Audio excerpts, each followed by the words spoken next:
નમસ્કાર મિત્રો, તમારું સ્વાગત છે આપણી યુટ્યુબ ચેનલ મહેશ રાજકોરમાં. અને આજે હું એક નવા પુસ્તકની વાત લઈને તમારી માટે આવ્યો છું. એ પુસ્તક છે ધ્રુવ ભટ્ટ દ્વારા લિખિત અગ્નિકન્યા. અગ્નિકન્યા પુસ્તક અગ્નિકન્યા શબ્દ જેની માટે વપરાય છે દ્રૌપદી માટે છે. દ્રૌપદી માટે ઘણા બધા શબ્દો છે. દ્રૌપદી, પાંચાલી, કૃષ્ણા, સૈરંધ્રી. દ્રૌપદીના પોઈન્ટ ઓફ વ્યૂથી જો મહાભારતને જાણવામાં આવે અને એ જો વાંચવી હોય તો અગ્નિકન્યા છે. મને કોઈ પૂછવામાં આવે કે તમારું પૌરાણિક પાત્ર પ્રિય કયું છે, તો હું હંમેશા દ્રૌપદીનું નામ લઈશ. માતા સીતા એમનું એક અલગ વ્યક્તિત્વ હતું, પરંતુ જો દ્રૌપદીની વાત કરવામાં આવે ને તો Draupadi was a fuel, catalyst, કે જેમણે પાંડવોને હંમેશા પ્રેરિત કર્યા છે, પુશ કર્યા છે. કહેવાય ને કે એક સ્ત્રી હંમેશા પુરુષની સક્સેસની પાછળ હોય, તો અગર જો પાંડવો જીત્યા હોય તો એની પાછળ દ્રૌપદી હતા. ઘણી બધી ઘટનાઓ મેં આની અંદર નોંધી છે, જે મારી ટેવ છે કે જો હું વાંચતો હોઉં ત્યારે એક પેન લઈને બેસું અને મને લાગે કે આ ખરેખર સારી વસ્તુ છે તો હું એને નોંધતો રહું છું. એમાં આની અંદર ઘણી બધી વસ્તુઓ છે અને એક બહુ જ સરસ વસ્તુ છે કે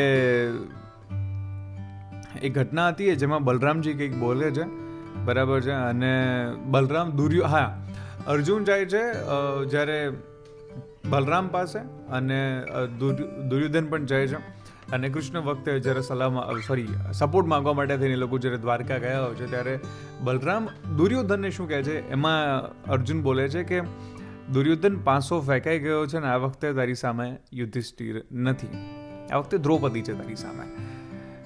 આવો જ એક પ્રસંગ આમાં વર્ણવવામાં આવ્યો છે જ્યારે અર્જુન દ્રૌપદીને પૂછે છે કે પાંચાલી, કદાચ આપણે જો આ યુદ્ધ હારી જઈશું મહાભારતનું, તો પછી ગૌરવપૂર્ણ રીતે જીવવા માટે તારી પાસે બીજા શું ઓપ્શન છે?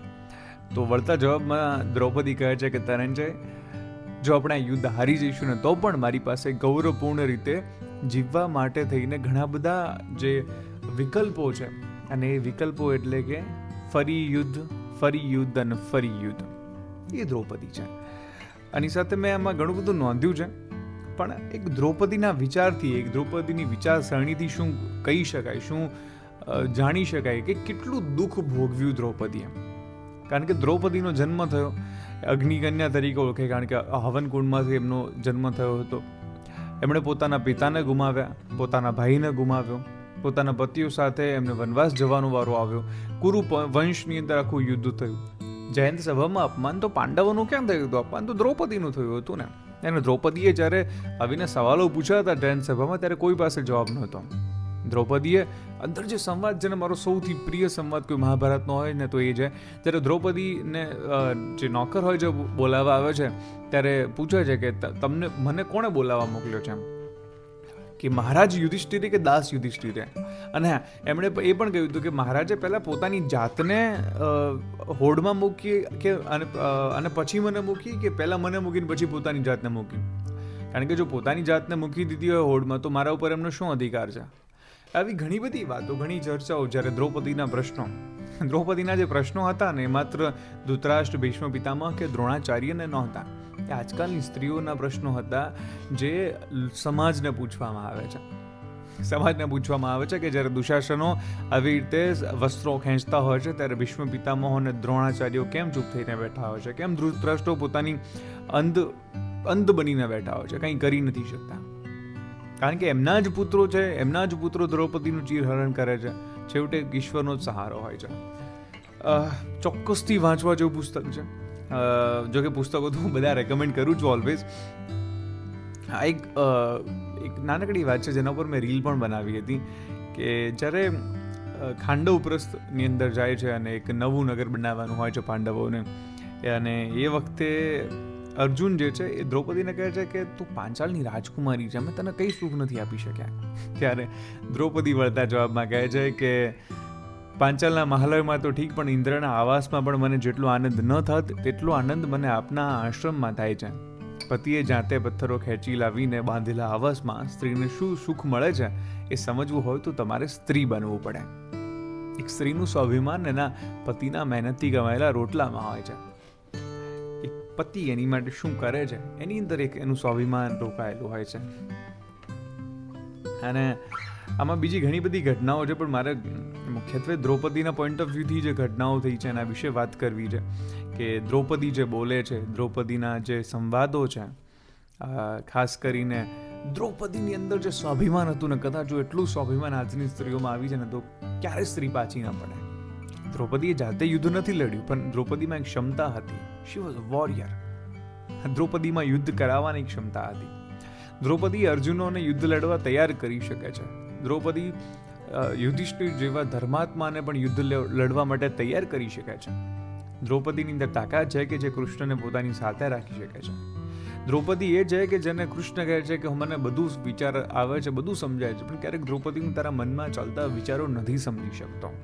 દ્રૌપદી જેવી સ્ત્રીઓ થવી ખૂબ મુશ્કેલ છે. એક સ્ત્રીનું જો કોઈ ઉદાહરણ આપવું હોય તો એ દ્રૌપદી છે, જેણે બધું ગુમાવ્યું. પોતાના પુત્રો ગુમાવ્યા, પોતાના પતિઓ સાથે વનવાસ વેઠ્યો, બધું કર્યું પણ ભાંગી નહીં. એ તો દ્રૌપદીનો તો શો વાંક હતો, કારણ કે દૂત તો યુધિષ્ઠિર રમ્યા હતા. હાર્યા પણ યુધિષ્ઠિર, ભલે ખોટી રીતે હાર્યા. દ્રૌપદીનો શું વાંક હતો? પણ દ્રૌપદીમાં હિંમત હતી. એક સ્ત્રી તરીકે જે હિંમત હોવી જોઈએ હિંમત હતી, એ હતી પ્રશ્નો પૂછવાની હિંમત. આજની ઘણી બધી સ્ત્રીઓમાં તમને હિંમત જોવા મળશે. ઘણી બધી જગ્યાએ તમે જોયું હશે કે પુરુષો તો માઈ કાંગલાની જેમ ઊભા રહી જાય છે, એમને તો સવાલો નથી પૂછી શકતા, પણ મહિલાઓ બોલે છે. હું એક જર્નલિસ્ટ તરીકે ખાસ કહું તો ફિલ્ડમાં મેં જ્યારે છે ત્યારે મેં જોયું છે કે પુરુષો ઘણા હોય ડરતા હોય, ના ના અમે નહીં બોલીએ, અમે નહીં બોલીએ, એમને બીક લાગે કે સરકાર એમની માથે ચડીને બેસી જશે. પણ સ્ત્રીઓ બોલે છે. એ બધી દ્રૌપદીઓ છે જે લડી જાણે છે. એક મૂકું એની પહેલાં હું એક સરસ ચર્ચા છે અગત્ય ઋષિ અને દ્રૌપદી વચ્ચેની. જ્યારે દ્રૌપદી ધર્મ વિશે જાણવા માટે થઈને અગત્ય ઋષિ જોડે હોય છે. અગત્ય અને લોપામુદ્રા એમની પોતાની એક અલગ કહાની છે, ક્યારેક કહીશું. જ્યારે દ્રૌપદી અગત્ય ઋષિને કહે છે કે આટલા યજ્ઞો કર્યા પછી આપણે ધર્મ કાર્યો કરીએ છીએ તો પછી અધર્મ કેમ જતો નથી? યજ્ઞો કરીએ તો ધર્મ રહેવો જોઈએ ને, અધર્મ જતો રહેવો જોઈએ. ત્યારે અગત્ય ઋષિ કહે છે કે અહીં તું ભૂલે છે બેટા. યજ્ઞ કરીએ તેટલા માત્રથી કે ધાર્મિક પ્રસંગો કે પ્રાર્થનાઓ કરીને ધર્મ ન જાળવી શકાય. ધર્મ તો માનવીના આચરણનું બીજું નામ છે. દરેક ક્ષણે માનવીએ પોતાના આચરણની યોગ્યતા તપાસવી જોઈએ અને જે સત્ય હોય તેનું જ આચરણ કરવાની નિષ્ઠા જગાવવી અને ટકાવવી જોઈએ. તો જ ધર્મ ટકે છે. ખોટાને ખોટું અને સાચાને સાચું કહેવાની શક્તિ આવા ધર્માચરણ દ્વારા પ્રાપ્ત થાય છે. કેટલી સુંદર વસ્તુ કહી છે. મોટાભાગના માનવીમાં આવી શક્તિ ન લાવી શકાય ત્યાં સુધી પૃથ્વી પરથી અધર્મ દૂર ન થઈ શકે. એટલે પુસ્તકો જ્યારે વાંચો ત્યારે આવી ઘણી બધી વસ્તુઓ સમજવા મળશે. અગ્નિકન્યા ધ્રુવદાદા દ્વારા લખવામાં આવેલું આ પુસ્તક ચોક્કસથી વાંચો. આશા રાખું છું કે તમને આ વિડીયો ગમ્યો હશે. અને મને નથી ગમતું કોઈને કહું કે સબસ્ક્રાઈબ કરજો અને બધું કરજો, બટ ગમે તો કરજો. Thank you so much. તમારા પ્રેમ માટે હું ખૂબ આભારી.